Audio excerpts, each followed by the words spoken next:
મિત્રો, આધાર કાર્ડમાં તમારે નામ સુધારવું છે અને ખબર નથી કે કઈ રીતે તમારું નામ સુધારવું.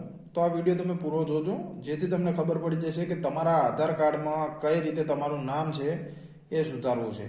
તો અહીંયા સૌ પ્રથમ તો તમારે એ વાત જાણવી જરૂરી છે કે આધાર કાર્ડમાં તમારે કેટલા ટકા સુધારો કરાવવાનો છે. એટલે કે સપોઝ તમારું નામ છે તો તમારી અટકમાં મિસમેચ છે કે સ્પેલિંગ પ્રોબ્લેમ છે કે પછી આખી અટક બદલવાની છે, તમારું નામ એ પિતાનું નામ છે. આમાં તમારે એક વસ્તુ સમજવાની આવે છે કે આખી ચેન્જ કરવાની છે કે પછી એમાં તમારે જે કહેવાય કે સ્પેલિંગ મિસ્ટેકમાં તમારે ચેન્જીસ કરવાની છે. તો આ વાત તમારે સમજવાની રહેશે. તો સપોઝ આમાં તમારે જે આખું ચેન્જ કરવાનું છે, એટલે કે જે કે તમારી અટક છે અથવા નામ છે, પિતાનું નામ છે, તમારે આખું ચેન્જ કરવાનું આવે. ધારો કે મારું નામ છે સુરેશ અને મારા આધાર કાર્ડમાં પણ સુરેશ છે, પણ એની જગ્યાએ મારે આખું મહેશ કરવાનું આવે. તો એના માટે અલગ ડોક્યુમેન્ટેશન માગે છે. પરંતુ સપોઝ મારું નામ અહીંયા સુરેશ જ છે અને મારે કોઈ અંદર સ્પેલિંગ મિસ્ટેક જ ચેન્જ કરવાની છે, જેવું કે અહીંયા સ્પેલિંગ થાય છે SURESH, બરોબર, અને એમાં મારે SURES કરવાનું છે. તો આના માટે પણ મારે અલગ ડોક્યુમેન્ટેશન જોઈશે. તો સૌથી પહેલાં અહીંયા તમે જાણી લો કે સપોઝ તમારે કોઈ ખાલી સ્પેલિંગ મિસ્ટેક જ જો ચેન્જીસ કરાવવા છે, જે તમારે સુધારા કરાવવા છે, તો એના માટેના કોઈક જેવા સપોર્ટિવ ડોક્યુમેન્ટ આધાર કાર્ડમાં ઓફિશિયલી ડિક્લેર કરેલા છે, કે જેવા કે હું અહીંયા તમને સમજાવું છું કે તો તમારા ચૂંટણી કાર્ડ છે, પાન કાર્ડ છે, પછી તમારા રાશન કાર્ડમાં હોય જો તમારો ફોટો અને ચિપકાવેલો હોય તો રાશન કાર્ડ છે, એ પણ તમે ડિક્લેર માન્ય ગણવામાં આવે છે. જાતિનો દાખલો છે, જે બેંકની ચોપડી એટલે કે આપણે પાસબુક છે, એમાં જો તમારો ફોટો ચિપકાવેલો હોય તો એને પણ તમે અહીંયા માન્ય ગણી શકો છો.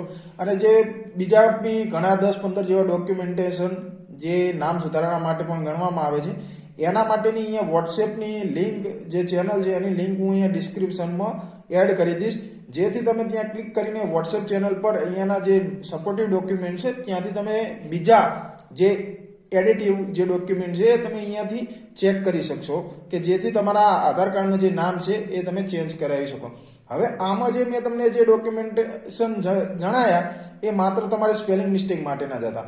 પરંતુ અહીંયા તમારી અટક છે, તમારું નામ એ પિતાનું નામ છે, એ આખું ચેન્જ કરવાનું આવતું હોય.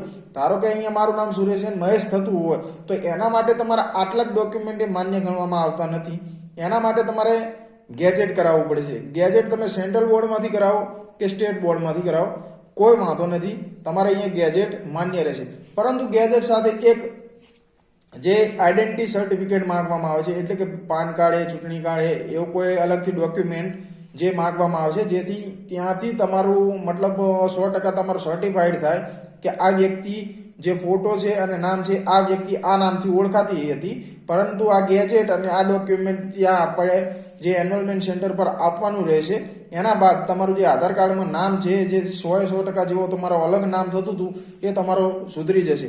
આવું મિત્રો કોઈક એવા વ્યક્તિ સાથે થતું હોય કે જે ધર્માંતર કરતા હોય છે, લગ્ન પછી એમના મતલબ ચેન્જીસ કરવાનું આવતું હોય, યા ફેર કોઈ મતલબ જે નામથી તમે ઓળખાતા હતા નાનપણમાં જ કોઈ તમારો લાલોટીનો એવો કોઈ નામ પડી ગયું હોય, તો તમારે આવા ગેજેટ કરાવી અને કોઈ આઈડેન્ટિટી સર્ટિફિકેટ એટલે કે પાન કાર્ડ યા ચૂંટણી કાર્ડ એવો જે ફોટો અને આઈડેન્ટિટી કાર્ડ વાળું જે તમારું જે આઈડેન્ટિટી કાર્ડ હોય એને લઈને તમારે જે તે એનરોલમેન્ટ સેન્ટર પર જવાનું છે અને આ બે ડોક્યુમેન્ટ આપવાના રહે છે, જેથી તમારું અલગ જ આખું નામ હશે તો બી તમારું એ ચેન્જીસ થઈ જશે.